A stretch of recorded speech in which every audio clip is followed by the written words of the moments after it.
après on part dans tout ce qui est science-fiction, et donc là essentiellement il y avait que Elodie et moi-même.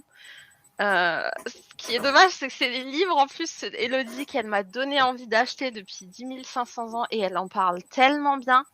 C'est trop dommage qu'on l'ait pu. Donc, pour la science-fiction, j'ai lu Nosferia, Cataclysme de Virginie KZL. Et comme j'ai été perturbée, je ne sais plus le résumé. Attendez voir. Vous voyez la meuf qui a vachement bien préparé son truc, qui avait pas le temps, qui s'est fait rattraper. Donc c'est une trilogie là où les 3 tomes sont déjà partis, et en fait on va être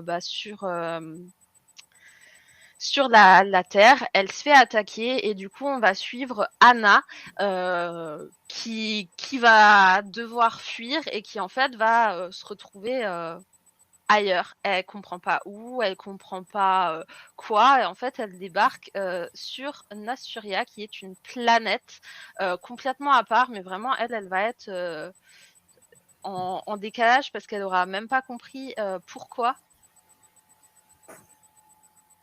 J'ai pas suivi ce qui se passe dans le chat là.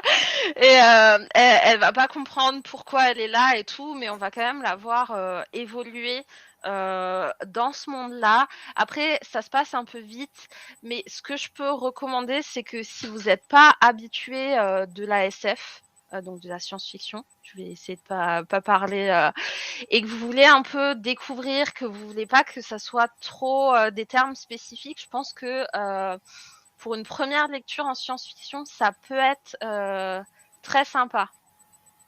Alors, il y a quelqu'un qui lurk, je n'ai pas vu qui, mais bon lurk.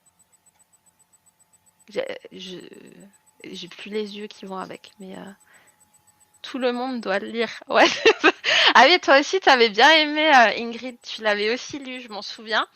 Et ouais, ça se passe juste un peu vite dans le tome 1. J'avoue, j'ai pas encore tenté le 2 et 3. Je sais pas si toi, tu avais tenté, Ingrid, de suivre la suite. Ah, c'est le... Oui, bah oui, il faut qu'elle rentre, la pauvre.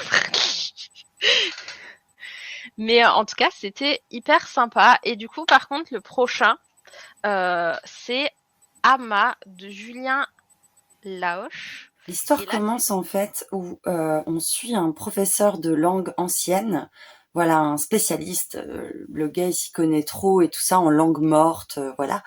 Et il va être recruté par une base militaire euh, parce qu'en fait un engin venu d'une autre planète en fait se serait écrasé et il s'avère qu'il y aurait une entité extraterrestre, on va dire, qui serait toujours en vie.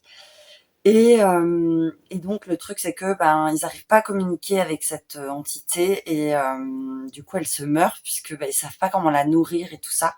Donc ils vont faire appel à ce professeur pour essayer d'établir une communication avec elle puisque c'est une femme une femelle on va dire. Et donc du coup voilà on va suivre ce professeur et on va découvrir cette fameuse entité qui s'appelle Ama du coup.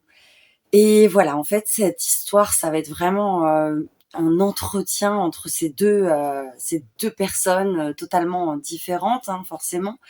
Et ça va être toute une conversation, un échange de vision de la vie, de procédés, de plein de choses, d'expériences, voilà. Et une très belle relation va se mettre en place entre eux. C'est vraiment une très très belle histoire. Moi, j'ai adoré, ça se lit hyper bien. Et comment vous dire que la fin, moi, je l'ai pas vu venir. Alors, si vous la voyez venir, c'est vrai que c'est dommage, mais si vous la voyez pas venir, franchement, je pense que ça va vous péter au visage. J'ai adoré cette fin, vraiment. Et vraiment, c'était un super, super bouquin de SF que je vous recommande beaucoup, qui va parler d'écologie, enfin voilà, de plein de sujets vraiment intéressants et importants.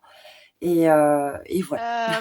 Du coup, j'ai lu Atypicalypso, le tome 1 sur 2 de Megara Nolan. Et franchement, C'est hyper original. Alors, le tome 2 va sortir. En tout cas, elle l'a refait en campagne Ulule. Je crois qu'on va pas tarder à l'avoir. Mais je voulais juste vous montrer, même si j'ai mis la couverture, j'avais participé. En fait, j'ai pris la version hardback. Et franchement, euh, c'est trop joli. C'est trop bien fait. Et je crois que c'était même pas abusé au niveau du prix. Et puis on a plein de petits goodies. Il y a même le marque-page qui chatoie. Vous imaginez à quel point. Ouais, c'est assez original la couverture. Ça fait un peu animé, mais en même temps adulte. Et en fait, je sais même pas quoi vous en dire parce que je trouve qu'il est tellement original. Et en fait, faut savoir que quand moi je m'engage dans, dans une lecture, en général, je ne relis jamais le résumé. Comme ça, au moins, je ne sais pas du tout à quoi m'attendre. Et en plus, quand tu as un résumé qui commence par attention, ouvrage censuré, ça donne forcément que envie de le relire. Et du coup, vous avez plein de lois, plein de règles. Très sympa. Tu l'as lu du coup, Solène? Et c'est un space opéra, si jamais on peut le qualifier. Le tome 2 est déjà dit, mais seulement en e-book. Ouais, mais parce que les campagnes Ulule, on les a pas encore reçues, vu que j'avais commandé justement pour pour pouvoir lire la suite. Et là, j'ai plus du tout le nom des personnages, mais en fait, je vais pas vous en dire plus. Je vais juste dire testez-le parce que c'est tellement original que je saurais pas comment le décrire efficacement. Mais je l'ai dévoré en un rien de temps. Il fait combien de pages le tome 1? Tac. Non, ça c'est la suite. Ah, en attendant la suite. Ah oui, c'est vrai qu'on avait le chapitre 1 aussi. Il fait 328 pages. Et du coup, ah non, on le voit pas. Je suis en trop petit. Mais il y a même des pages écrites noir sur blanc. Et Blanc franchement, sur noir, plutôt. Oui, pardon. Noir sur blanc, c'est dans le bon sens. Mais et du coup, c'est vachement intriguant. Il se passe tout le temps quelque chose. Enfin, franchement, si vous avez aimé, bah pourtant, tu vois, j'ai pas surkiffé Illuminae. Je l'ai même vendu. J'ai même pas continué, mais j'ai beaucoup aimé celui-là, tu vois. Mais ouais, un super travail éditorial pour montrer encore une fois qu'en auto-édition, on peut faire des belles choses. Après, j'avoue que moi, quand je peux avoir des hardbacks, en général, je prends les hardbacks. Je sais pas ce que vous en pensez, mais Les relier, c'est la vie. Et ensuite, du coup, on a encore une recommandation de Elodie. Alors, dans cette histoire, on est dans un futur pas très très lointain, en fait. Et alors, c'est un petit peu compliqué, mais en gros, il y a eu des catastrophes écologiques, voilà, donc il y a plein de mouvements migratoires, voilà, dus à l'écologie, n'importe quoi, dus au réchauffement climatique, enfin voilà, plein de troubles, parce qu'il n'y a pas que ça, il y a d'autres trucs aussi qui se sont créés à cause de tout ça. Donc c'est hyper intéressant à découvrir. Donc je vous en parle pas trop, je vous laisse découvrir. Et nous, on va suivre Anatole. Et en fait, Anatole, c'est un jeune homme. Sa petite sœur a été enlevée devant lui quand il était jeune, il y a plusieurs années de ça en fait. Et plusieurs choses vont faire en sorte qu'il va se remettre à sa recherche maintenant qu'il est adulte. Et voilà, il va partir à sa recherche.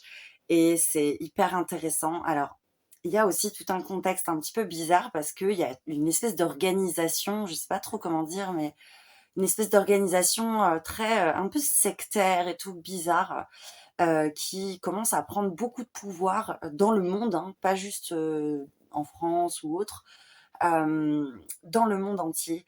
Et en fait, on va mélanger plein de choses. C'est une espèce d'organisation qui a une philosophie écologique, tout ça. Mais on va être dans parfois de l'extrême écologie où voilà, il va y avoir, c'est hyper compliqué à vous expliquer. J'espère que vous vous rendez compte. Il est très dur à expliquer ce roman. Et en fait, ouais, il va y avoir une histoire avec une plante, en fait. Ce groupe va trouver une plante et va à grande échelle faire inhaler cette plante qui va permettre aux gens d'avoir accès à des mondes oniriques, tout ça. Et voilà, il va se passer plein de choses et donc forcément, il va y avoir un rapport avec Anatole, hein, il va faire cette expérience et voilà, ça va avoir tout un lien avec tout ça et franchement, c'est un univers mais j'étais complètement étonnée, c'est hyper original, c'est très, très riche, c'est très intéressant, c'est palpitant, il y a de tout dans cette histoire, il y a de l'écologie, il y a de l'aventure, beaucoup. Il y a aussi beaucoup d'émotions parce qu'on va revenir dans le passé, à travers, les souvenirs d'Anatole. Voilà, des petits souvenirs de lui avec sa sœur qui sont vraiment adorables et ouais, leur relation, elle est trop mignonne et tout ça, enfin bref. Et vous allez voir, voilà, il se passe vraiment énormément de choses dans cette histoire et je vous recommande vraiment fortement ce roman si vous êtes intéressé par les sujets et tout ça. Et par contre, oui, c'est quand même assez complexe dans le sens où c'est très complet, mais c'est bien fait. C'est pas, on se perd pas. Voilà, c'est très bien fait. Hein, je vous rassure quand même. Mais voilà, si vous cherchez quelque chose de dense, de riche, ouais, de l'aventure et puis aussi un petit peu parfois peut-être un peu thriller, un côté un peu suspense, voilà. Je pense que ça peut vous plaire. Donc ça, c'est moi. C'est Ordo de Natasha Brown.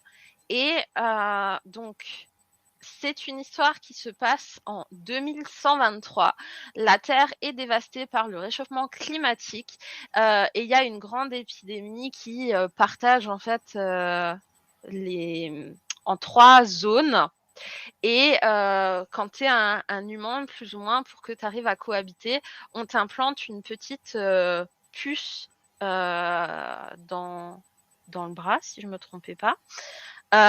Et en fait, par rapport à cette puce, tu as des droits différents. Donc, tu peux être hyper bien placé, avoir le droit de faire plein de trucs. Et si tu as un truc tout pourri, ben, en gros, tu fais rien.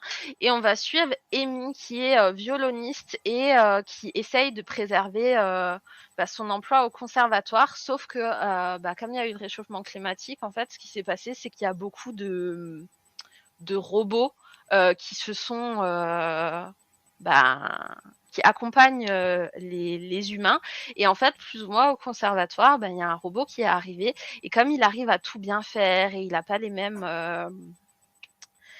techniques d'éducation que elle, les élèves ont l'impression d'avancer plus vite que ce qu'ils font avec elle. Donc, elle va un peu tout perdre à ce niveau-là. Et en fait, ça parle vraiment de la relation, du coup, humain machine, des sentiments aussi qu'on peut ressentir parce que il y a aussi des histoires, vous voulez vous occuper d'une personne âgée, hop, vous envoyez un robot, mais est-ce que le robot va faire tout ce qu'il faut parce que le robot à côté, il doit garder les enfants, est-ce que c'est bien et tout, et il y a pas mal de questions qui vont se poser, et puis on va voir du coup Amy qui va évoluer, qui va découvrir un peu l'envers du décor, les avantages que elle pouvait avoir parce que dans la société, elle est bien placée parce que ses parents ont tout fait pour qu'elle soit bien placée, même si elle, plus ou moins, elle les renie. Et franchement, je vous le conseille vraiment si vous aimez vous poser un peu des questions, voir qu'est-ce que ça pourrait être la cohabitation machine-humain. Je pense que c'est original. Hop. Je sais plus ce qu'il y avait après. Du coup, on arrive dans la dernière catégorie. Bon, finalement, les 2 heures, on y est arrivé. C'est la pire, je vous l'annonce. C'est la plus longue de toutes. Bon, du coup, il n'y a toujours pas Elodie, mais globalement, avec Lise, en fait, on a... oui, c'est un one-shot, Estelle. Globalement, avec Lise, on a pas mal de points communs au niveau de cette catégorie-là. Du coup, il y en a même certains que j'ai pris en livre à côté de moi pour vous les montrer. Je sais plus par lequel j'ai commencé. Hop, bah du coup c'est à toi, Lise. Donc pour l'ours et la renarde, on en parlait juste un peu plus tôt. Donc Ouais. de R, on se dort. Je t'en prie. C'est ça. Donc encore une fois, il y a une magnifique version intégrale collector que je n'ai pas ici, mais qui est sublime. Mais bon, elle est pas prête d'en remettre en vente tout de suite, je pense. Donc l'ours et la renarde, on est sur une fantaisie un peu dystopique où on a les renardes qui sont les femelles de cette espèce un peu animale qui sont dominantes, et les ours, donc les mâles de cette espèce, qui sont un peu leurs esclaves. Et donc on suit Auroch qui va être vendu à la maison. La maison, c'est là où sont toutes les renardes. C'est une espèce de grande structure en bois où vivent vraiment toutes les renardes. Il va être vendu à la maison comme esclave de Picta, du coup, qui est une petite renarde, mais qui a la particularité d'être boiteuse. Et en gros, quand un ours est vendu à la maison, il est vendu à une renarde. En gros, il doit s'occuper d'elle, et à un moment donné, ils vont devoir s'accoupler. Il n'y a aucune ambiguïté là-dessus. Auroch, il est trop jeune pour s'en rendre compte, mais nous, on s'en rend très très bien compte dès le début. Et en fait, ils doivent s'accoupler pour reproduire l'espèce. Voilà. Et alors, on va suivre l'évolution de Auroch et Picta à travers de nombreuses années. Là, dans le tome 1, il y a 2 parties, une écrite du point de vue d'Auroch et une écrite du point de vue de Picta, où ils grandissent d'environ 10 ans, je pense. Et dans le tome 2, ils vont encore grandir beaucoup. Donc on va vraiment avoir limite toute leur vie dans l'histoire. Et Auroch, c'est un ours qui n'accepte pas trop sa condition, il a des envies de liberté. Et Picta, c'est une petite renarde assez intelligente, qui correspond pas non plus à ce qu'on attend d'une dame, donc d'une renarde. Les renards, c'est des dames avec plein d'habits très sophistiqués et tout. Elles sont censées aussi correspondre à un certain modèle, et elle va pas y correspondre déjà parce qu'elle boite dès la naissance. Et puis plus tard, pour d'autres raisons, j'ai pas envie de trop spoiler. C'était un vrai coup de cœur pour moi, ce livre, mais il est assez poignant. C'est vraiment pas une lecture qui laisse indifférent. On a un univers très original, mais ça parle vraiment de sujets lourds, genre de discrimination, de l'esclavage, la révolution, d'envie de révolution. Et alors, Audrey parlait des trigger warnings plus tôt, mais vraiment, je sais pas si je vais développer ici, mais il y a vraiment plein de discriminations différentes, sexisme, des violences, de la grossophobie, plein de discriminations décrites très très bien. Donc vraiment gros trigger warning parce que c'est vraiment bien décrit. C'est vraiment poignant comme lecture, ça laisse pas vraiment, c'est voilà, mais c'est hyper addictif en fait. Moi j'ai enchaîné, c'est un gros pavé. Les 2 tomes, j'ai tout enchaîné. On s'attache vraiment aux personnages, on a très envie de savoir comment ils vont évoluer dans ce monde qui n'est absolument pas fait pour eux du coup. Voilà. Mais il est vraiment très très bien, mais vraiment faites attention parce que les discriminations sont très très très bien décrites pour le coup, donc ça peut trigger certaines personnes. Voilà. Ok. Du coup, moi, je me prépare, hein, j'en profite, sache que... Parce que la prochaine recommandation était de Elodie, normalement. Et du coup, c'est Atalante de Marie Tétart. Donc, Atalante de Marie Tétart, c'est quoi? Atalante, en fait, c'est une femme.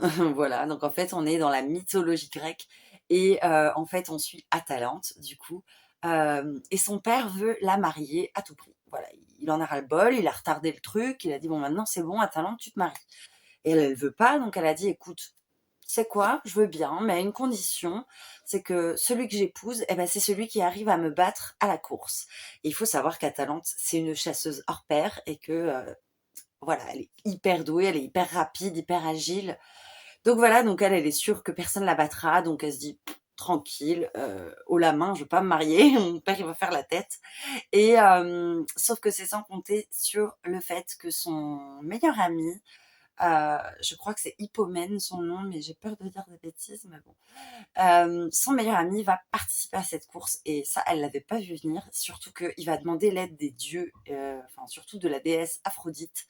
Et ça, Atalante, elle l'avait pas vu venir non plus. Donc voilà, il va se passer forcément plein de petites choses. Donc c'est une histoire assez courte qui fait 160 pages. Et franchement, c'est très très beau.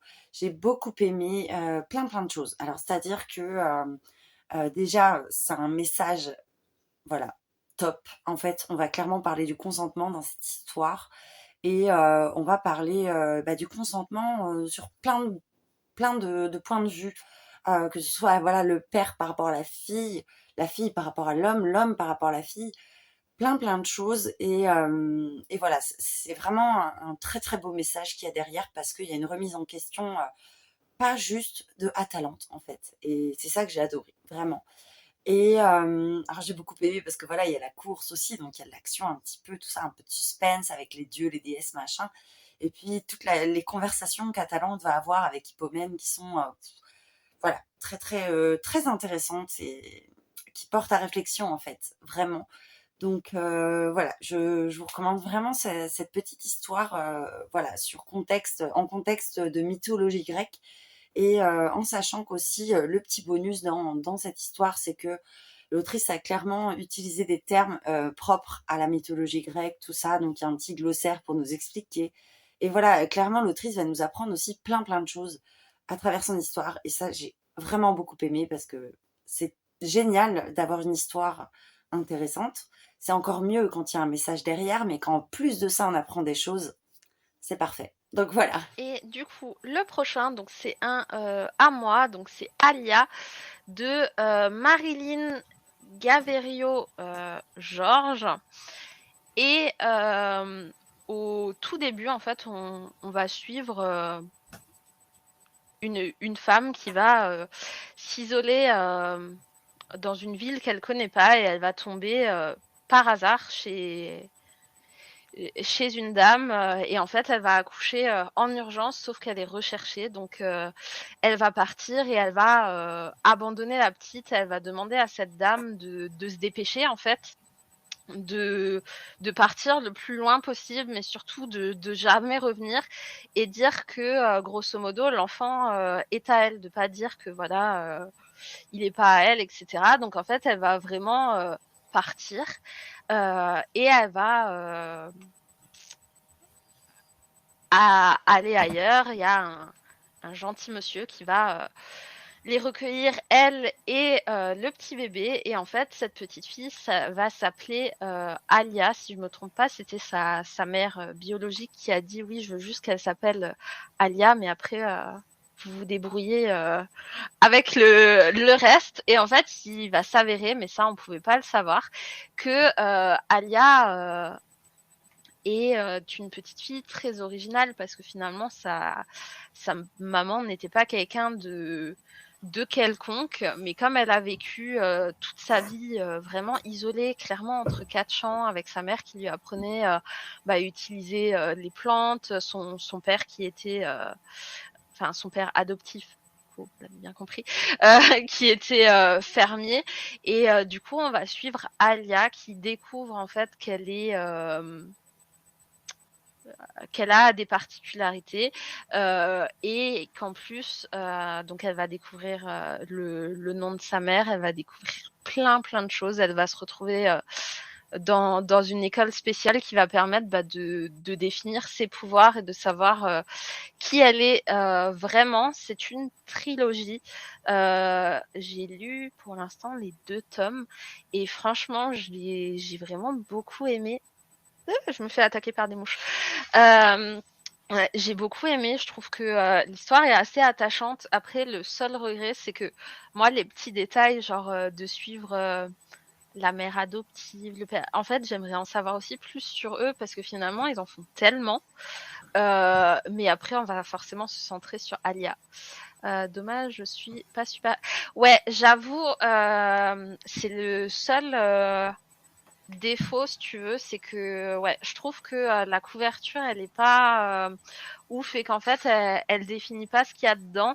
Et la couverture du deuxième, il y a un dragon, mais c'est hyper jeunesse. Après, je dis pas, elle est jeune, Alia, dans le dans le roman.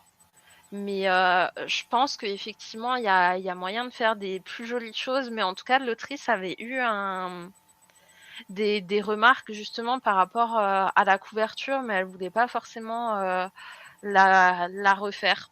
Mais je pense qu'effectivement, en refaisant une couverture un peu plus fantasy, il y aurait peut-être plus de personnes qui sont attirées. Moi, j'ai vraiment été attirée par le résumé, mais pas forcément par la couverture. Ensuite, j'ai pas regardé. Bah, du coup, Jemae, je te laisse globalement en parler, même si on l'a un peu toutes les deux. Si tu veux, par contre, tu peux le montrer. Ouais, parce que moi, je les j'ai deux pas tomes. pris avec. Attendez, Attends. t'as les 2 tomes avec toi. Tchoup, tchoup. Trop bien. Voilà. Donc, first tome, le tome couleur foncée. Et second tome, la couleur blanche. J'aurais pas dû mettre le floutage parce qu'en fait, ça floute les couvertures. Où la gemme est cassée. Ouais, c'est ça. Ce sont des livres éminemment chatoyants. Oui. Il faut le préciser. J'ai pas les marque-pages là. Ah non. Ah si. Ouais, il y a plein de petits goodies en plus. Ouais. Ils sont très beaux. Ah, mais il veut pas chatoyer. Si, il chatoie. Ouais, il y a Marine qui fait oui, mais Marine connaît très très bien cette saga. Moi, j'ai pas encore lu le tome 2, donc. Moi non plus, je l'ai pas encore lu, mais il faut que je le lise bientôt. Et du coup, on a plein de choses. Et dans le tome 1, on avait carrément une carte et tout, mais je les ai rangées dans mon autre pièce. Ouais, et ils sont aussi dans la librairie Jeune Pousse, effectivement. Donc, Je t'en prie. pour les quelques personnes du chat très rares qui ne connaissent pas encore, visiblement beaucoup de gens connaissent. Donc, on a un univers fantasy où il y a une sorte de magie, la magie des gemmes, qui est interdite. Et l'histoire, c'est qu'on va suivre un groupe de personnages assez hétéroclites, mais qui vont se retrouver au même endroit au même moment. Quand on a, on va dire, le personnage principal d'une prophétie, la figure principale d'une sorte de prophétie, qui va débarquer dans leur monde, mais qui est en fait plongé dans le coma. Donc c'est un peu dérangeant. Et donc tous ces personnages sont retrouvés là pour une raison ou pour une autre, en rapport parfois avec cette prophétie. Et ils vont essayer de la protéger, mais le problème c'est que dans ce groupe, on a des personnages qui ont certains intérêts et d'autres qui ont des intérêts un peu différents, voire opposés. Donc on a c'est un espèce de périple à travers cet univers avec des combats, des complots, des trahisons. Il y en a certains personnages, dont une qui dont une qui est une princesse du monde qui va être amenée à apprendre beaucoup de choses et à réviser leur position sur certaines choses au contact du groupe. Il y en a d'autres, voilà, ça va être un peu moins facile, mais bon, voilà. Et donc, moi, je trouvais que c'était un roman assez addictif grâce à la dynamique qui s'installe dans le groupe, parce qu'il y a beaucoup de tensions, du coup, directement, vu qu'on sait que les personnages vont avoir, en fait, des intérêts très, très différents. La fin est un cliffhanger, donc même si j'ai le tome 2, je ne l'ai pas encore lu, mais j'ai quand même très envie de le lire. Mais bon, vous connaissez la pale à rallonge, voilà, ça arrive. Et donc, il faut absolument que je lise le tome 2 parce que j'ai envie de savoir ce qui se passe après la fin du 1. Et j'ai noté dans le chat, il faut qu'on se motive mutuellement, ouais. tu vois. Oui, j'ai vu. Mais je trouve que l'univers aurait pu être plus étoffé, mais je compte sur le tome 2 pour en apprendre plus, justement. Voilà. Et en plus de la couverture chatoyante, il y a des magnifiques illustrations à l'intérieur. Donc voilà. Il est chatoyant à l'intérieur aussi. C'est ça. Et les marques, enfin ouais, tout ce qu'il y a avec, au final, comme dit, le tome 1, il chatoie en doré, le tome 2 en argenté. Et en plus, ce que je trouve joli, parce qu'il n'y a pas tout le monde qui le fait, c'est que, alors je sais pas si ça va focuser, mais que sur tous les bords de page, en fait, il y a les petits j'aime, les hauts de chapitres aussi qui sont personnalisés. Et c'est pas grand chose, mais je trouve que ça apporte quand même des choses. Ouais. Il y a des fois des séparations dans les chapitres. Et il y a voilà, il y a une illustration. Je montre que le tome 1 parce que. Ouais, non, en plus, l'illustration du tome 2 spoil en plus apparemment. Donc, ouais, donc bon, j'ai pas une super luminosité, je vous avoue. Ouais, c'est une duologie et qui est du coup terminée. Par contre, l'autrice a dit que comme elle a quand même fait un monde assez complexe, que peut-être dans quelques temps, on va retrouver des histoires dans le même univers, mais pas avec les mêmes personnages. Il y a un spoil cruel d'après Marine. Faut pas regarder l'intérieur du tome 2 avant de le lire.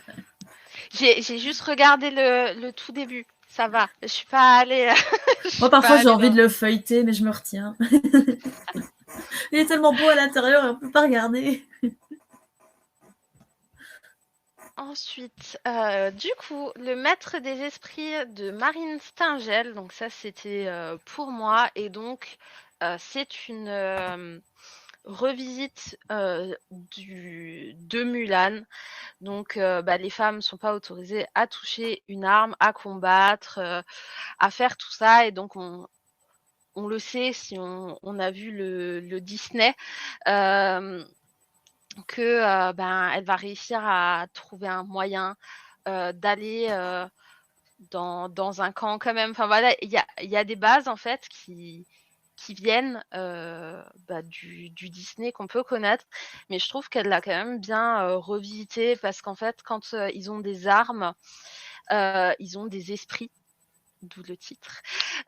Et en fait, il faut être comment dire digne de son arme parce que sinon le pouvoir de l'esprit ne ressort pas. Merci en tout cas l'encre du bonheur d'avoir été là. Puis à très bientôt, je l'espère. 5 livres, ça va. 5 livres sur tout ce qu'on a déjà présenté, c'est honnête. C'est seulement 5. Ah là là. C'est pas fini. Ouais, mais il y a le sien aussi de roman dans les recommandations. Ah, c'est vrai qu'il y a encore le sien qui arrive. Et vraiment, il se passe toujours quelque chose. J'ai vraiment adoré la plume, l'univers, enfin là où elle nous emmène. Après, c'est dans les montagnes, donc c'est très hivernal. Je sais pas si c'est le meilleur moment pour ceux qui respectent les températures pour le lire. Sinon, il faut peut-être plus le lire vers l'automne-hiver si vous voulez respecter par rapport aux températures. Mais franchement, c'était vraiment immersif. Et en plus, le hasard avait fait que j'avais lu Sistra Sistra en même temps. Et en fait, mais c'était vraiment sans faire exprès. Je me suis fait une semaine Marine Stingel par hasard, comme ça, pur des hasards, parce que je venais d'avoir le service presse et du coup, je faisais la lecture commune de Sistra. Et je me suis fait une semaine de dingue. Et en fait, un soir, j'ai dû lui écrire parce que j'étais pas bien, parce que je suis arrivée à un moment dans ma lecture commune, là où j'étais pas bien dans Sistra. Et ce soir-là, j'étais pas bien. Elle m'a tellement bouleversée que je peux pas oublier ces 2 lectures. C'est une semaine de ma vie là où j'ai fait 2 romans d'elle, mais vraiment par hasard. Et ouais, ça m'a fait trop mal. Enfin, mon cœur, il a. Ouais, elle m'a répondu. Elle a fait ouais, mais j'ai vraiment choisi mes 2 endroits. Mais en vrai, je pouvais pas. Tu te dis, oh, je vais continuer l'autre pour me changer les idées, et puis, oh. Non, mais t'étais vraiment au moment charnière des 2. Et en plus, je crois, Sistra, on avait vraiment fait des chapitres par jour. Donc, dans le principe, je me suis dit, allez, je respecte et tout. J'avais trop envie de gruger. Et je commence l'autre. J'arrive à un moment, je me fais, mais non, mais c'est pas possible. J'ai dit, c'était le hasard, mais je ne ferai plus jamais ça parce que, de toute façon, quand il y a une autrice qui est plume blanche, il faut savoir qu'en général, il y a du sadisme. Donc, j'aurais dû m'en douter, mais j'ai pas fait gaffe. Elle ne s'attendait pas à ce que. Ouais, mais vraiment, moi non plus, parce que je me dis, ah punaise, une revisite de Mulan, ça a l'air trop stylé. Et puis je lis Sistra en même temps, et après je regarde et tout. Et je suis la même Et autrice. mais c'est la même. C'était vraiment le hasard pur et dur. Donc voilà. Et après, j'ai pas préparé vu que j'étais en train de blablater parce que je crois que le suivant, Ceux qui traversent les mondes de Muriel Cavla, je crois que c'est Elodie. Alors, Ceux qui traversent les mondes de Muriel Gavila. Là, on est sur de la fantaisie jeunesse, mais franchement, de la fantaisie jeunesse très très riche, pas pour les trop jeunes, hein, clairement. Et pas parce que c'est trop dur, mais parce que à lire, c'est quand même très bien écrit. Donc voilà. Je pense que voilà, votre enfant, s'il est assez jeune, il faut que ce soit un bon lecteur quand même. Mais voilà, et pour les adultes, personnellement, je suis pas très fan de jeunesse et j'ai surkiffé. Donc dans cette histoire, on va suivre la petite Sophie, qui est une Silise. Et qu'est-ce que c'est les Silises? Alors en fait, c'est des êtres qui vivent dans un monde parallèle au nôtre, mais qui peuvent agir dans notre monde puisque ils sont un petit peu comme nos anges gardiens. Voilà, ils viennent dans nos vies et ils interagissent avec nous par rapport à nos émotions, tout ça. Et ils ont aussi d'autres rôles et c'est tellement énorme que je ne peux pas tout vous dire là tout de suite. En gros, c'est un petit peu ça, mais ils ont leur monde à part, même si c'est un monde en parallèle du nôtre avec juste un voile qui sépare ce monde. Et le truc, c'est qu'il va commencer à se passer des trucs bizarres, tout ça. Et en plus de ça, donc Sophie, en fait, durant la fameuse cérémonie qu'elle doit faire à son âge, en fait, cette fameuse cérémonie va pas se passer comme prévu. En fait, il va y avoir beaucoup de personnes élues de plein de choses, et ça, c'est pas très normal. C'est pas normal, et surtout, Sophie va devenir la Silice de la sagesse. Et qu'est-ce que c'est la Silice de la sagesse? C'est la Silice qui a tous les pouvoirs. Voilà. Je vous en dis pas plus, je reste assez mystérieuse parce que c'est vraiment hyper riche, vraiment hyper riche. Sophie, elle a genre 12-13 ans, je crois, donc elle est assez, ouais, elle est très, enfin, elle est assez jeune quand même. Et pour autant, j'ai adoré parce que voilà, on apprend énormément de choses. Elle évolue, mais c'est incroyable. Alors sachez que dans cette histoire, on va parler du harcèlement aussi, donc c'est hyper bien pour les enfants. On en parle très très bien d'ailleurs. Donc voilà, j'ai beaucoup aimé la manière dont l'autrice a traité ce harcèlement, puisque Sophie va être victime de harcèlement et voilà, il va y avoir plusieurs stades de réaction pour elle, jusqu'à ce qu'elle comprenne et trouve l'équilibre entre le je dis rien, je me laisse faire et le je pète un câble et je leur casse tous la tronche. Enfin, vous voyez ce que je veux dire. Et ça va être un petit peu ce côté-là, trouver le juste milieu, voilà, demander de l'aide aux autres, tout ça. Donc vraiment au niveau du harcèlement, je trouve que c'était génial. Et à côté de ça, on est dans un univers de fantasy, mais hyper riche, hyper complet. Les Silices, c'est un monde imaginé, mais incroyable. Vous verriez, enfin, franchement, je vous recommande vraiment ce roman. En plus, vous avez vu, je pense, la couverture, elle est magnifique. Le tome 2, je crois, sort. C'est en fin d'année, si je dis pas de bêtises, cette année. Donc, super cool. Ça va pas trop tarder, mais franchement, superbe histoire, vraiment, que je vous recommande vraiment beaucoup, beaucoup, beaucoup. Beaucoup. Je vais La chercher mon bricasse. petit pavé, qui La est une bricasse. belle bricasse, qui est La voleuse des toits de Laure d'Argello ou d'Argelos. Je ne sais jamais si on prononce le S à la fin ou pas. Et du coup, on va suivre Éléonore, qui est une fille quand même assez originale, si je Ouais. puis dire. Attends, peut-être précise d'abord le monde, Ouais. parce que sinon... Donc, c'est un monde là où actuellement l'art, la littérature, la musique n'existent plus du tout. Du moins, c'est traqué. Ça a existé un jour, mais c'est interdit, quoi. Ça voilà, existe comme c'est ça. interdit. Donc, si vous êtes retrouvé avec une... Un pinceau en main, voilà. Ça avec peut un être... diamant painting. Bah.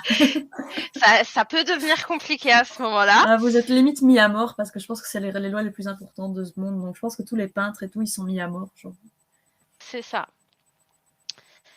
Et du coup, donc, on va suivre Éléonore, qui paraît une jeune fille totalement normale, hein, au premier abord. Enfin, elle a rien de spécifique, mais elle a quand même une âme un peu rebelle. Et en fait, elle ne cautionne pas le fait que le monde soit comme ça. Et du coup, elle devient la voleuse des toits. Après, je sais pas si tu veux préciser d'autres choses sans qu'on spoile trop, parce qu'il y a un moment qu'il ne faudrait pas trop dire, vu que c'est pas dit dans le livre. Mais en gros, ce qu'elle fait, c'est que la nuit, elle va peindre des fresques de manière illégale pour lutter de manière symbolique contre le régime, on va dire. Et ce que je trouve intéressant à propos d'Éléonore, c'est que c'est une fille de la bourgeoisie et qu'il y en a vraiment une différence de classe. On voit vraiment une différence de traitement avec les pauvres de la ville où elle habite.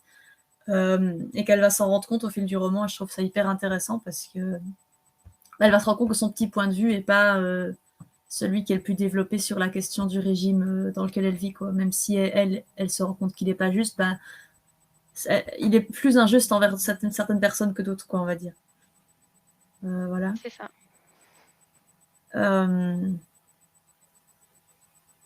Et je sais pas c'est quoi son avis dessus. Moi, j'ai trouvé que le début était parfois un peu lent, parce que ça introduit vraiment l'univers et tout. Mais à un moment donné, il y a des péripéties qui vont s'enchaîner hyper vite et des révélations et trucs comme ça. Et ça va être complètement what the fuck. Moi, c'est inlâchable à partir de ce moment-là. On n'a pas précisé que quand même une grosse partie de l'intrigue, c'est qu'elle va être mariée de force, enfin fiancée de force à quelqu'un. C'est pas faux. C'est comme ça que démarre en fait l'intrigue. C'est qu'elle va être fiancée de force à un bon parti. Et c'est ça qui va l'entraîner dans une aventure avec plein de rebondissements et des trucs comme ça, au final.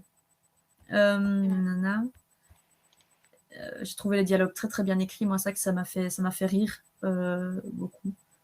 Il y a beaucoup d'anecdotes, de références en fait qui sont assez sympas. Et moi, je l'avais découvert parce que plus ou moins, il est sorti par une maison d'édition, mais je vais estimer que c'est de l'auto-édition parce qu'ils ont sorti qu'un livre.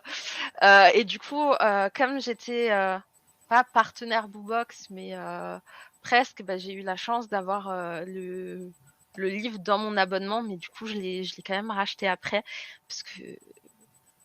parce que il était trop abusé. Et puis bon, le livre en lui-même est juste sublime. Il pourrait être en hardback, ça serait encore un chouïa mieux. Ça serait un plus.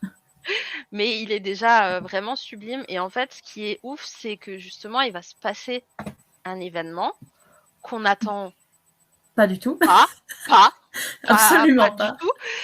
Il vient vraiment de nulle part sur le qui va entraîner des événements qu'on n'attend pas du tout non plus. Ouais, c'est ça. Et franchement, alors moi j'aime beaucoup, même si j'ai pas encore lu. Comment il s'appelle, Astre. Les oubliés d'Astre Lune. Ouais, je l'ai pas encore lu celui-ci. Non plus. Mais j'aime vraiment beaucoup ce que l'autrice elle propose. Et là, La voleuse des toits, clairement pour moi c'est un coup de cœur. Je m'y attendais pas. J'ai été surprise tellement par plein d'événements que moi ça fait partie de mes plus belles découvertes Boobox. Preuve que même en achetant du e-book, après on achète quand même le livre. Marine dit que le renversement est vertigineux, mais c'est complètement ça, c'est le mot pour décrire les péripéties qui arrivent et puis toutes les résolutions qui s'ensuivent, c'est vertigineux. Quoi. Tu peux pas t'arrêter, ça ne s'arrête pas, tu es surpris de minute en minute, ça ne s'arrête pas. Mais je trouve que même dans d'autres écrits de l'autrice, je sais pas si toi tu as eu l'occasion de lire d'autres choses, mais elle a une imagination. Ouais, j'ai lu Prospérine, virgule point et la phrase sans fin.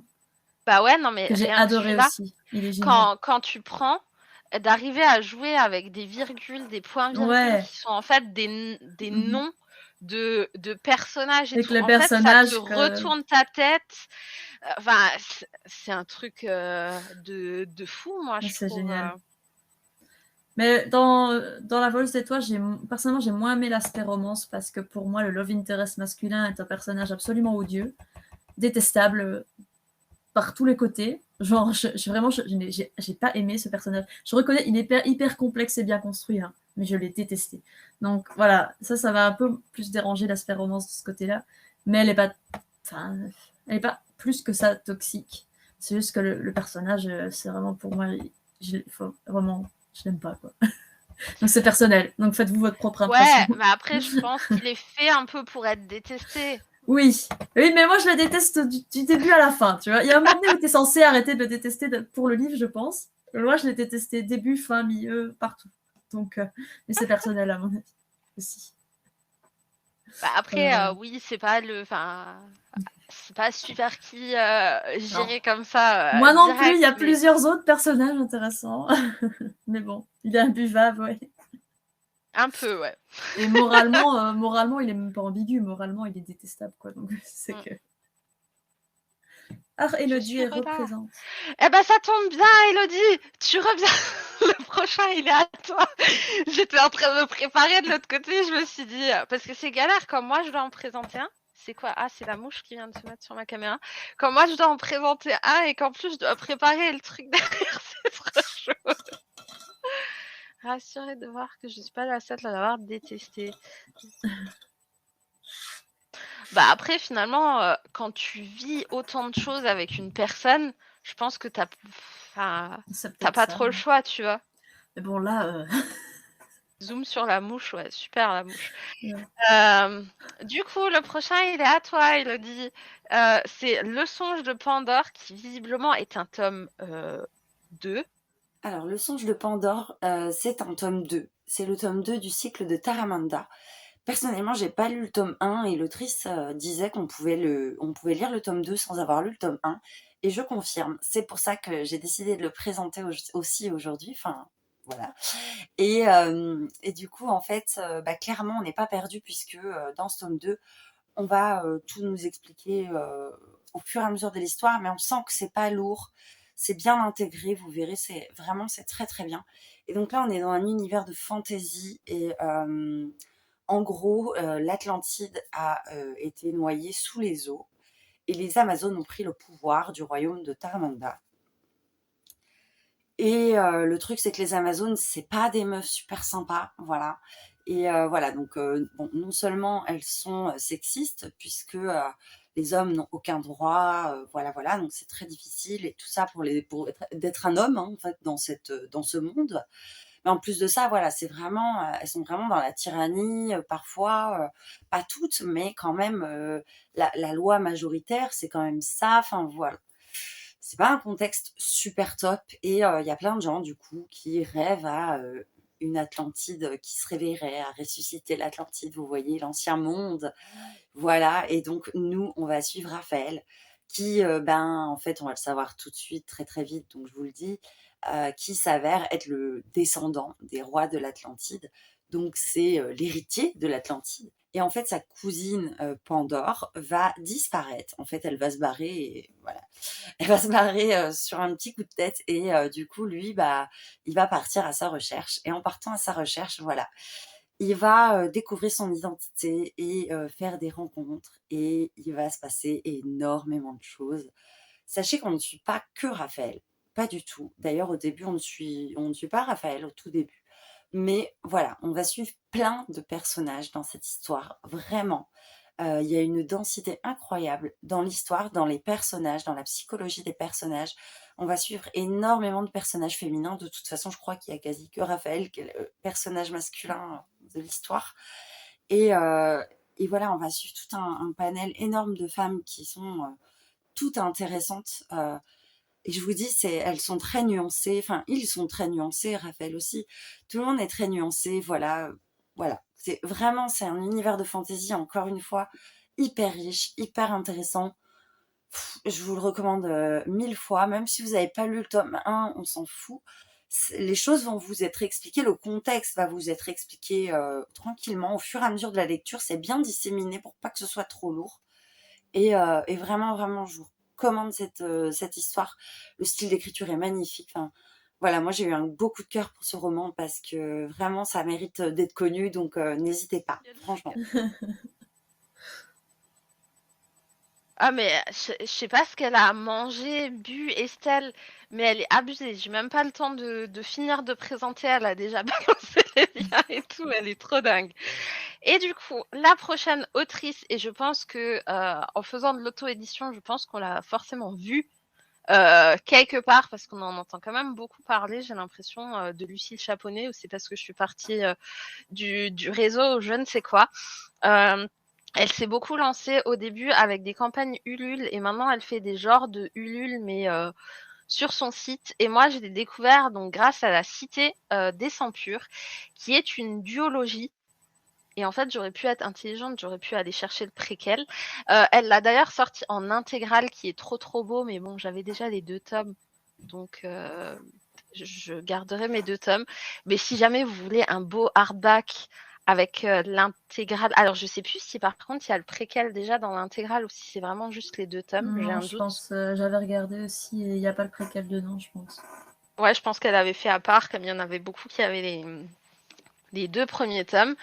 Et on va se retrouver dans un environnement là où on va un peu retrouver, comme dans beaucoup, un peu des castes, des privilégiés et de ceux qui sont en dessous. Et eux, ils vont s'appeler les poussières. Globalement, ça veut un peu tout dire. Et il s'avère qu'on va suivre une jeune fille, et je ne sais plus son nom, qui va en fait perdre ses parents. Donc elle va vraiment se retrouver toute seule dans, dans le les poussières. Sauf que quand tu fais partie des privilégiés, souvent, c'est des parents, ils ont des gros postes à responsabilité, etc. Parfois, ils ont besoin de protéger leurs enfants. Donc, il s'avère que c'est Senia, voilà, qui est la poussière, va devenir un peu la gardienne de... Alors, excusez-moi un des prénoms, mais du coup, j'ai pas relu juste avant. Va devenir la gardienne d'une autre fille, donc qui est privilégiée, et elles vont grandir ensemble. Senia va apprendre à se battre, etc., pour protéger la fille privilégiée. Merci Marine d'être passée. À très bientôt, j'espère. Ah bah voilà, on a Solène qui nous disait que le préquel est entre-temps. Et je trouve que cette histoire est vraiment très, très bien menée. En plus, pour une fois, une histoire sans romance, s'il vous plaît. Yeah. Ça fait tellement de bien. J'en peux plus des romances. Et franchement, c'est une belle histoire, du coup, d'amitié, d'entraide, parce que, normalement, elle doit, la privilégiée doit un peu martyriser, malmener Senia, qui est une poussière, et finalement, en fait, elles ont été élevées comme deux sœurs. Donc, c'est vraiment top. Et dans le tome 2, on découvre beaucoup plus de l'histoire de Senia que finalement on ne connaît pas, parce qu'on la découvre que quand ses parents meurent. Donc vraiment, c'est une très très belle découverte. Il faut savoir que j'ai participé à d'autres campagnes Ulule de l'autrice. Je ne l'ai pas encore lu, par contre, celui-ci, mais j'ai Les Plaines du Vent, du coup, de Lucille Chaponnet aussi. Et là, comme elle l'a tout de suite fait en hardback, vous vous doutez bien. Ouais, mais vite fait, c'est pas une grosse romance de ouf. Et vous vous doutez bien, mais j'en ai marre de ce truc. Vous vous doutez bien qu'un hardback, moi, je prends, quoi. Mais je veux dire, la romance, c'est pas le truc. Tu prends La Voleuse des Toits, il y en a quand même beaucoup plus, en fait. C'était dans ce sens-là. Donc, pareil, moi, je sais que si elle ne met pas en catégorie romance parce qu'elle fait des autres romances, moi, en général, j'achète, quoi. Je me pose pas la question. Je sais que c'est hyper bien écrit, que elle fait attention à son édition, à comment elle le fait. J'aime bien tout, en fait. J'aime bien et le papier et les en-têtes. Ah oui, bien sûr. Focus pas, hein. Merci. Les en-têtes de chapitres.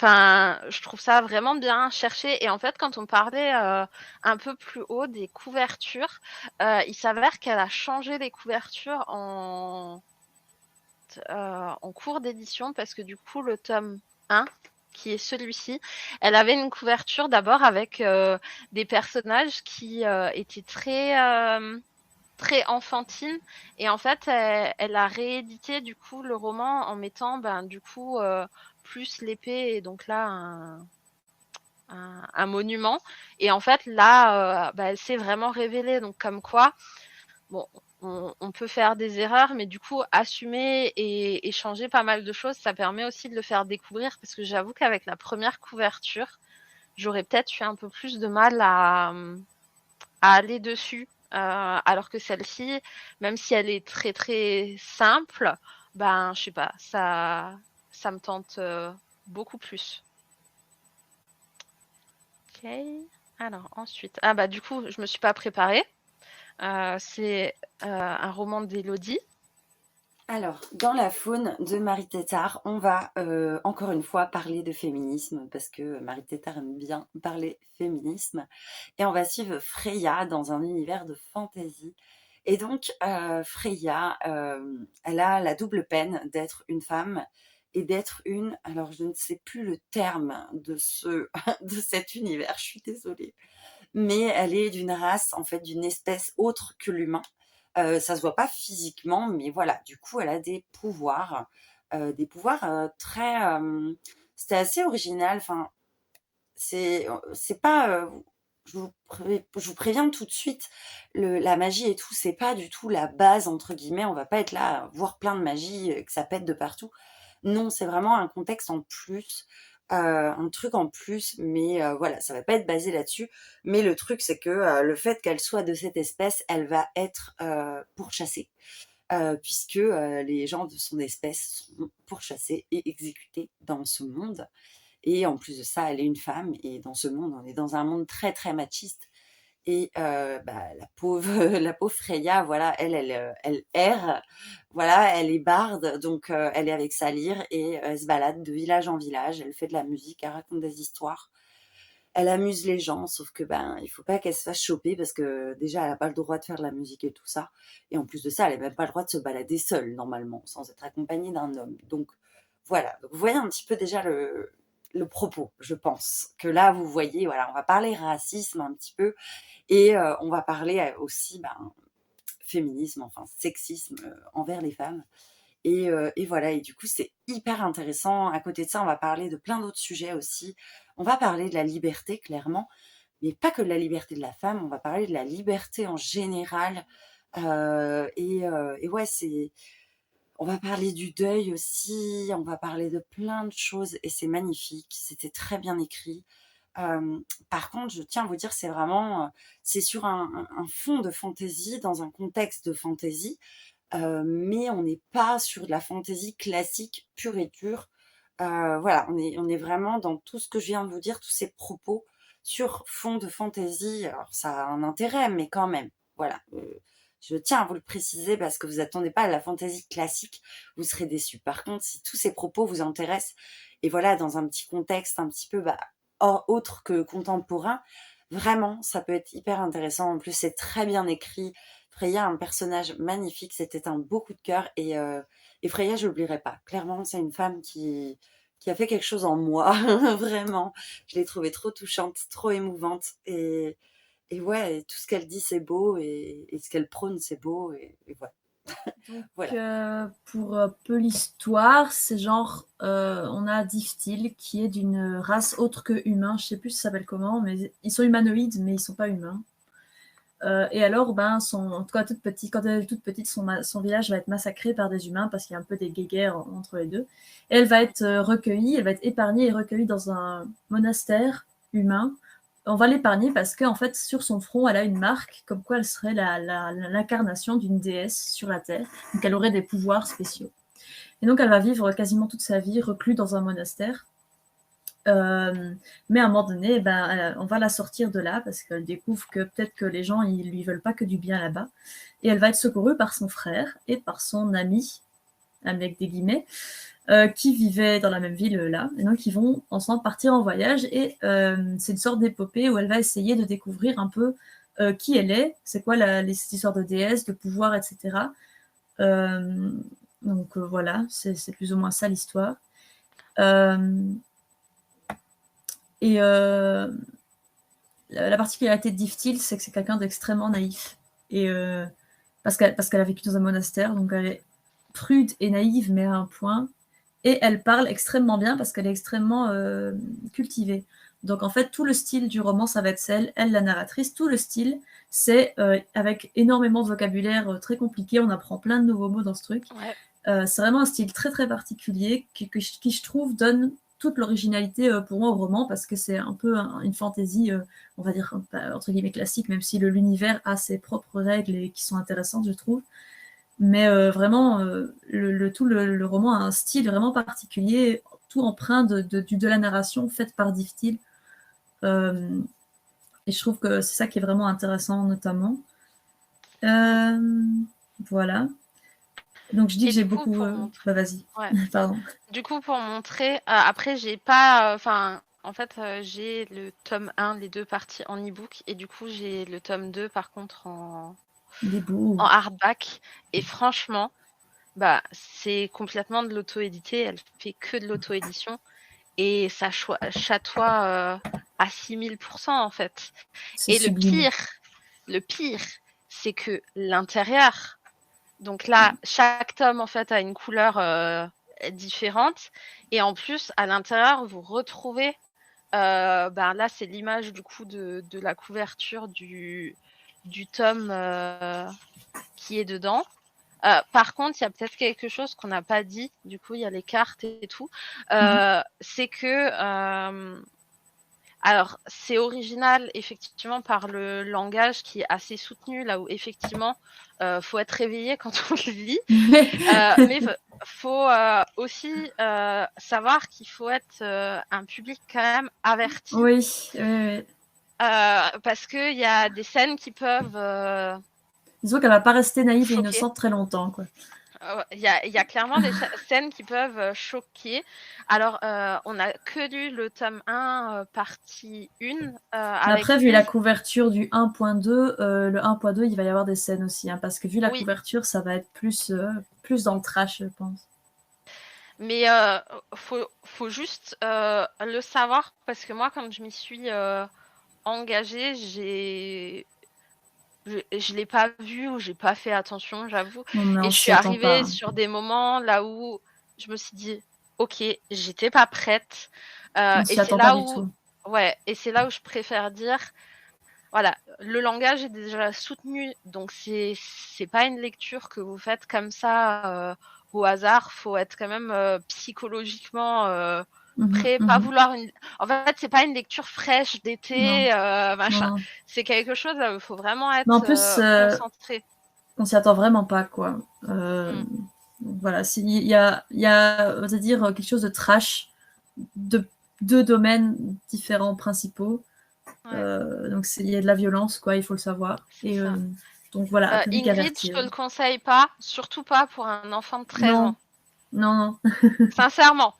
Et puis ça lui apprendrait des mauvais comportements en tant que garçon à avoir. Donc c'est ça. Donc vraiment, c'est une très bonne lecture là où il faut être averti, mais le donnez pas aux enfants trop tôt. Faut qu'ils grandissent encore le le jeune homme avant d'avoir ça entre les mains. Il faut qu'il soit pas comme difficile pour affronter les épreuves qu'il a affrontées.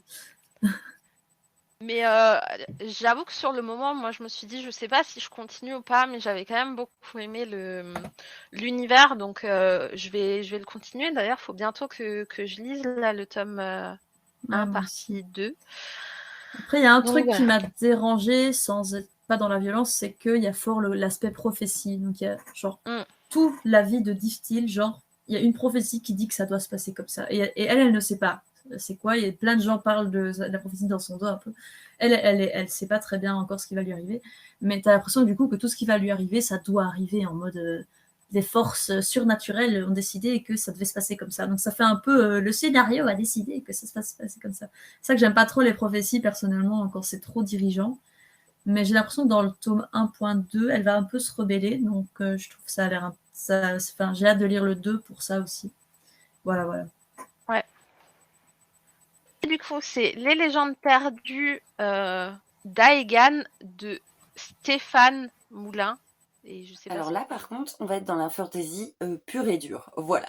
Donc, dans cette histoire, on va suivre la Légion 7. Donc, c'est un groupe de personnes qui font partie de la Légion 7. Voilà. Et ils sont du coup affectés à une mission qui est d'enquêter sur la disparition de la Légion 4. Puisque, en fait, la Légion 4 a disparu. Voilà. On ne sait pas où ils sont. Et eux, ils sont censés, en plus, garder la frontière avec le Nord où il y a des espèces de... Comment vous dire? Je vais vous dire ça en simple, des espèces de zombies. Voilà, c'est pas vraiment ça, mais des orques, je crois, ils les appellent. Je sais même plus trop. Mais bref, il y a des choses pas cool. Voilà, et donc, normalement, ils sont censés protéger la frontière. Et ils sont plus là. Et donc, ça craint un petit peu. Le truc, c'est qu'ils sont plus là, ils ont disparu juste. Genre, on dirait, ils se sont tous barrés, quoi. C'est trop bizarre. Donc, du coup, la Légion 7 est engagée pour enquêter sur cette disparition. Et donc, on va suivre tous les membres de cette légion qui vont en fait être dispatchés un petit peu partout dans le royaume pour enquêter sur la disparition et tout ça. Puis ça va nous amener à d'autres endroits, d'autres personnes. Voilà. Mais franchement, c'est de la fantaisie. Alors là, on essaie vraiment sur de la fantaisie classique, mais énorme coup de cœur pour moi. C'était excellent. C'est de l'excellente fantaisie, franchement. C'était très très bien. J'ai adoré tous les personnages. D'ailleurs, on va pas suivre que des personnages de la Légion 7, mais quand même en majorité. Mais j'ai adoré tous les personnages. Il se passe énormément de choses. dans ce tome 1, c'est incroyable. Et alors la fin, elle m'a tuée. Je crois que c'est une des rares fois où, quand j'ai lu la dernière ligne ou les 2-3 dernières lignes, j'ai fait: «Quoi? Non!» Mais en vrai comme ça quoi, c'est sorti tout seul, vous voyez? Genre je lisais, j'ai sorti ça et c'est une des rares fois, parce que ça me le fait rarement, ça m'arrive de le penser et tout, mais de le dire quoi, de l'exprimer, genre c'est sorti tout seul de moi, c'est rare. Et là franchement, bah, je vous préviens par contre, achetez peut-être le tome 2 en prévision. Parce que moi je regrette là, je l'ai pas et je regrette parce que voilà. Voilà. Mais pour information d'ailleurs, il y a le tome 2 qui est sorti et si je dis pas de bêtises, le tome 3 aussi, normalement. Mais oui, on est vraiment sur une très très bonne fantaisie, je trouve. Voilà. Euh, Du coup, c'est Les Ombres de la Lune, le feu d'Oya de Rachel. Alors, je me suis posé la question avant le live, mais bon, je sais pas comment on prononce le nom, si c'est Knoll, enfin voilà. Donc on va dire Cool. Knoll. Et du coup, c'est censé être une. On prononce pas le S. Ouais, j'étais bon. Ah. Et du coup, c'est un super univers. À savoir que c'est son premier roman. C'est un peu ouf en fait, je trouve. J'ai trouvé ça hyper original, hyper bien écrit. Et en fait, il y a vraiment tout. Je sais même pas comment le décrire en fait, parce que il est tellement ouf. Sur le territoire des 5 terres, les souvenirs de la grande invasion sont encore vifs dans les esprits. Si depuis une paix fragile s'était installée, les peuples gardent l'espoir de reconquérir un jour les reliques dérobées de la déesse Mangaya. Je le dirai en septembre. Hein? Ah, j'étais avec les pseudos. Parce qu'en fait, avec Rachel, vous avez quasiment la même couleur sur mon rendu de chat. Du coup, je me suis dit, Rachel qui va lire son propre roman. Je me suis dit, c'est bizarre, normalement. Je me suis dit, j'ai un problème visuel là, tu vois. Et enfin, franchement, il est super beau. Là, le titre, je sais pas, je crois que j'ai pas ça dans toute ma bibliothèque. Il est en relief sur la couverture. En plus, il est tout doux, le livre. J'aime trop. Et il y a une originalité que j'adore, c'est que quand vous avez la chance d'avoir une dédicace, vous n'en avez pas qu'une. Je ne dirais mais vous n'en avez pas qu'une. Et franchement, je suis tellement, tellement, tellement impatiente de découvrir son deuxième tome différent sur Amazon. Donc, il faut acheter dans ta boutique, c'est ça? En fait, c'est comme Plume Blanche, finalement. Vous pouvez les acheter chez Plume Blanche. Là, achetez-les chez Rachel. Puis elle est très gentille, elle est très abordable, donc il y a pas de souci de ce côté-là. Mais franchement, on s'en est pas une seule fois. Elle a vraiment créé un univers riche. Je pense que elle pourrait tellement le décliner en des sagas annexes et tout, parce que c'était tellement dingue que je suis impatiente. Franchement, du coup, elle va avoir peur, tu sais, d'écrire son tome 2, déjà qu'on l'embête tous. Parce que pour la petite anecdote qui était trop marrant, c'est que aux Imaginales, elle était au stand de la librairie Jeune Pousse, donc toute la journée... toute la journée, elle a blablaté et il y a une personne à côté d'elle qui arrêtait pas de lui dire oui, il faut sortir les sagas au complet, que ça soit une duologie, une trilogie. Toute la journée, il y a une personne qui l'a embêtée comme ça. Et du coup, ça lui a mis la pression, je pense, pour faire son tome 2. Mais franchement, prends ton temps. Hein. Mais j'ai quand même envie de trop le lire. Mais du coup, si vous voulez découvrir un premier tome qui est vraiment pour un premier tome, on dirait pas, clairement. Oui, on citera pas de nom. Ceux qui étaient aux Imaginales peuvent s'en douter. Mais bon, après, on va en parler dans pas longtemps en même temps. C'est que le tome 1. Bah ouais. Non, mais si un tome 1 plaît, t'as envie de lire la suite, c'est pas mal, tu vois. Si elle veut bien. Donc, c'est Iris de D, donc D-E-E L. Hannibal. Et du Attends, coup, c'est un je suis et sur Alors, la dans cette chronique. histoire, on va suivre Liam qui a 15 ans. Et en fait, son grand-père va décéder. Son grand-père va décéder, il va lui donner un cadeau, entre guillemets, je raccourcis le résumé, mais voilà. Et donc, il va recevoir une pierre d'émeraude. Et en fait, il s'avère que les pierres ont un pouvoir, mais les pierres sont liées à certains humains. Et ces humains-là ont des pouvoirs. Voilà. Donc, c'est pas tout le monde. Et les autres humains ne sont pas au courant de ce délire. Vous voyez un petit peu ce que je veux dire?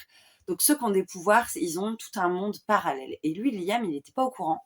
Le truc, c'est que d'habitude, la pierre, elle est donnée, je ne sais plus, mais très jeune, très très jeune. Et là, bon, pour plusieurs raisons, les parents ne voulaient pas, tout ça, qu'il l'ait, tout ça, tout ça. Sauf que le grand-père, quand il est décédé, il avait mis ça, voilà, bref, voilà. Il avait fait en sorte que Liam ait sa pierre, et donc à partir de là, un nouveau monde va s'ouvrir à lui. Et il s'avère que du coup, il va découvrir des nouvelles personnes, il va se faire un groupe d'amis qui ont eux aussi des pouvoirs, et il va y avoir plein d'intrigues parce que va y avoir un grand méchant. Mais alors, là, on est sur un grand méchant qui fait peur quand même. Il fait quand même peur, et qui voilà, fait des trucs pas cool. Voilà, je ne peux pas trop vous en dire, je reste très vague en fait. Mais voilà, bon, bref, ça a été un beau coup de cœur. J'ai été très étonnée par cette histoire parce qu'en fait, dans les débuts et tout ça, voilà, bon, Liam, il va voir son grand-père, machin, comme ça, on voit leur relation et tout. Je me dis, ouais, c'est sympa, c'est du jeunesse, ouais, c'est cool, c'est sympa, c'est sympa. Puis en fait, plus ça avance, et plus je me dis, ah ouais, c'est cool, ah ouais, c'est cool, ah mais c'est bien, ah mais c'est bien trouvé. Donc voilà, il y a tout un truc en fait, vous allez voir, il y a tout un univers. Alors quand je vous disais l'univers parallèle aux humains normaux, entre guillemets, euh, c'est pareil, il y a toute une hiérarchie, toute une classification. C'est hyper intéressant, vraiment. Chacun a ses petits pouvoirs. Alors, le groupe d'amis, ils sont adorables, ils sont géniaux. Je les adore, vraiment, je les adore. Surtout la petite, elle est trop, trop mimi, la petite. Mais bref, je les adore. Et c'est pareil, c'est pareil, c'est un roman. Il se termine, tu fais ah non, pourquoi? Ah non, pourquoi? Je veux la suite. Alors moi, je l'ai. J'ai pas d'excuse. Je l'ai. Mais voilà. Je préfère vous le dire quand même. C'est le genre de roman où à la fin, tu dis, ah mince, je veux tout de suite. Voilà. Mais c'est pareil, c'est hyper riche et franchement, c'est beaucoup moins jeunesse que ce que je pensais au départ. Voilà, c'est très complet, très fouillé. Il y a une psychologie des personnages très approfondie. Je me souviens, voilà, les jeunes, tout ça, leur vie personnelle, tout ça, tout est plutôt bien creusé. C'est hyper intéressant. Et en plus, on n'est que dans le tome 1, donc il faut savoir que c'est un tome assez introductif quand même, de l'univers et tout ça. Mais malgré tout, je trouve que, voilà, ça reste quand même, pas introductif, chiant. Vous voyez ce que je veux dire? On apprend énormément de choses. Voilà. Donc je vous le recommande beaucoup. Retard. Tac. Et du coup, une personne qu'on ne citera pas, mais dont on parle quand même. Alors, j'en avais lu d'autres. J'ai lu Le Chant des Sables aussi de Hayden Fox. Mais là, cette semaine, j'ai fini Le Murmure au lieu de Les Murmures, excusez-moi de la faute d'orthographe, du char de Hayden Fox. Oh, t'as vu, je l'ai mis après toi, Rachel. Après toi.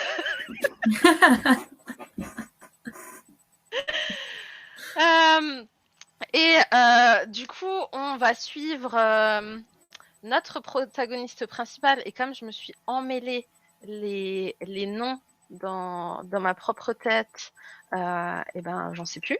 En fait, le tome va être divisé en 3 et on va suivre. C'est pas possible. On va suivre cette protagoniste, mais à différents moments de sa vie. Vous savez que même Livre Addict n'est pas. Voilà, Asia, merci. Je l'avais plus. Hein. Entre Alia, Asia, il y a trop de trucs qui commencent par A, qui finissent par H. Et on va suivre en fait Asia, qui est donc une jeune demoiselle assez originale et badass. Et vraiment, merci pour le live, merci pour ce super live. Bah, gros bisous, Peach, bonne soirée et puis bon courage pour demain. Et on va découvrir donc l'univers dans lequel elle vit. On va d'abord la première partie, plus ou moins, on va déjà découvrir quand elle est grande et on va pas vraiment comprendre. Enfin, en tout cas, c'est ce que j'ai trouvé, c'est qu'on va pas forcément comprendre tout de suite dans quel univers on est, pourquoi elle a cette réaction avec certains personnages. Et finalement, la deuxième partie, on va découvrir donc toute son enfance, par qui elle a été élevée. Et dans la troisième partie, on va reprendre la première et faire la suite. Et franchement, je trouve que le récit était hyper original, hyper addictif. Et en fait, j'ai tellement ri. Et c'est rare pour moi parce que en vrai, j'ai pas d'humour. Je suis nulle. Enfin, voilà, l'humour et moi, c'est naze. Je ne note jamais l'humour parce que comme souvent, je le comprends pas. C'est compliqué pour moi. Et en fait, quand vous apprenez certains éléments, genre qu'est-ce que ça veut dire, enfin. Parce que finalement, son prénom, c'est un diminutif. Et quand vous voyez le nom des personnes qui l'ont élevé, mais moi, j'étais tellement mort de rire. Mon mari, il m'a regardé, il a fait, mais t'es sûr que ça va? Il n'était pas prêt à me voir rigoler là devant mon truc et tout. Et j'en pouvais plus. Et à chaque truc, en fait, elle est élevée par des ogres. Et moi, j'étais tellement morte parce que quand tu te dis, tu sais déjà comment ils réagissent, tu sais comment ils donnent les noms et tout, mais moi, j'étais au bout de ma vie. J'ai tellement rigolé. Ça m'arrive tellement pas souvent que ça mérite vraiment d'être souligné, tu vois. C'est fait pour moi, je comprends rarement l'humour. Ouais, mais moi, je suis décalée. Genre, sur Booknote, vous pouvez noter les trucs en humour. Moi, je note jamais l'humour parce que je sais pas l'évaluer. Donc, je m'engage jamais dans des trucs comme ça. Mais franchement, c'était vraiment une belle découverte. J'ai pas encore tout lu de Hayden parce qu'il a vraiment prévu de faire un sacré univers. D'ailleurs, j'ai pas pris le petit sticker que j'avais eu avec ma campagne Ulule, là où il explique tout ce qu'il fait, parce qu'en gros, il a un grand univers et du coup, il y a plusieurs magies et donc chaque magie a sa trilogie ou sa duologie, tout dépend. Voilà, tout dépend du temps que ça prend et donc ces univers sont parallèles. Potentiellement, je suppose qu'on peut peut-être trouver des personnages dans l'un ou dans l'autre, mais vraiment, j'ai trouvé ça hyper original. J'avais participé aussi à sa campagne Ulule. Et je pense que d'ailleurs, je ferai un live spécial campagne Ulule pour en parler plus en détail parce que franchement, il y en a qui se défoncent vraiment pour faire des belles campagnes Ulule et bon, ils ont les 100%, donc c'est que ça marche, mais c'est bien d'en parler, de comprendre qu'est-ce que ça fait en fait pour un auteur de se mettre en avant comme ça par des campagnes, comment on peut les aider. Bon, il y a des trucs des fois que j'oublie aussi de faire, mais tout ce qu'on peut faire pour aider un auteur à se faire connaître, quoi. Et je crois que le dernier, parce que là c'est vraiment le dernier, c'est un d'Élodie. Et alors là, on termine avec voilà, un bouquin trop aimé, ça a été un énorme coup de cœur, j'ai surkiffé. Dans cette histoire, on est dans une... alors je sais pas trop situer l'époque et tout ça, mais en gros, on est dans un endroit, une ville très très machiste. Les femmes ont peu de droits, vraiment. Les hommes les maltraitent, ils en ont rien à foutre. Tout le monde en a rien à foutre, voilà. Et on va suivre un petit groupe de femmes qui en ont ras-le-bol, voilà, pour dire ça poliment. Elles en ont marre et un jour, elles décident de se casser et de partir dans la jungle, fonder leur propre communauté. Donc, elles vont fonder leur communauté Amazon. Voilà. Et là, par contre, dans cette histoire-là, les Amazones, c'est pas les méchantes de l'autre. Voilà. il y a de la nuance, mais quand même, voilà, c'est nos personnages principaux. Et donc, du coup, on va suivre notre groupe de femmes qui va, du coup, construire sa petite communauté, tout ça, puis on va voir leur évolution, les problèmes, les contraintes, les machins. Et puis, on va faire, assez rapidement quand même, on va faire un saut de 10 ans, 10 ou 15 ans plus tard, je sais plus exactement. Et la communauté s'est agrandie, voilà. Et donc, il y aura beaucoup de personnages. On va rencontrer énormément de femmes et de jeunes filles aussi, de tout horizon, de toute personnalité. Vraiment, c'est génial. Et puis des moins sympas aussi, hein, parce que c'est comme partout, hein. Voilà. Voilà, mais c'est vraiment, alors là, niveau féminisme et tout, vous allez être, voilà, vous allez être contents, je pense. Par contre, là, je sors les triggers parce qu'il y a des scènes de violence explicites, des scènes de sexe peut-être un peu aussi, je crois qu'elles sont un petit peu explicites, mais je sais plus. Enfin, en tout cas, voilà. Je tiens à vous le dire, il y a de la violence assez explicite, c'est pas très joli à voir parfois. Mais c'est tellement génial, c'est tellement intense, j'ai adoré, j'ai tout adoré dans cette histoire, vraiment. C'est un énorme coup de cœur parce que j'ai tout aimé. C'est dense, c'est riche, c'est beau, il y a plein de belles relations, plein de suspense, plein de je sais pas. Je cherche d'autres mots, mais je sais pas, parce qu'il y a plein de tout en fait. Donc vraiment, moi je vous recommande à 100%. Si vous n'êtes pas effrayé par les scènes de violence, si vous aimez voilà le côté un peu survie en jungle et tout, et puis le côté communauté fermée qui crée ses propres règles et tout ça, puis aussi bah, forcément le message féministe derrière. Franchement, foncez parce que voilà. C'est un tome 1, je ne sais pas trop quand va sortir le tome 2. Je crois que c'était prévu pour cette année, mais je suis pas certaine, donc à vérifier. En tout cas, franchement, je vous recommande à 1000% ce roman. C'est ça. Voilà.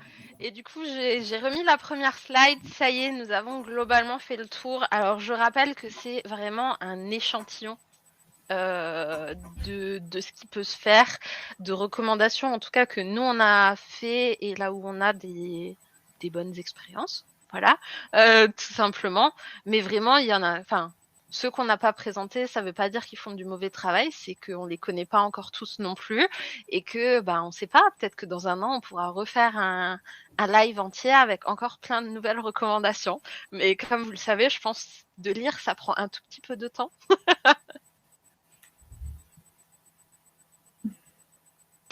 Donc voilà, avec les ajouts, ouais. Ouais, on pourra regarder pour ça.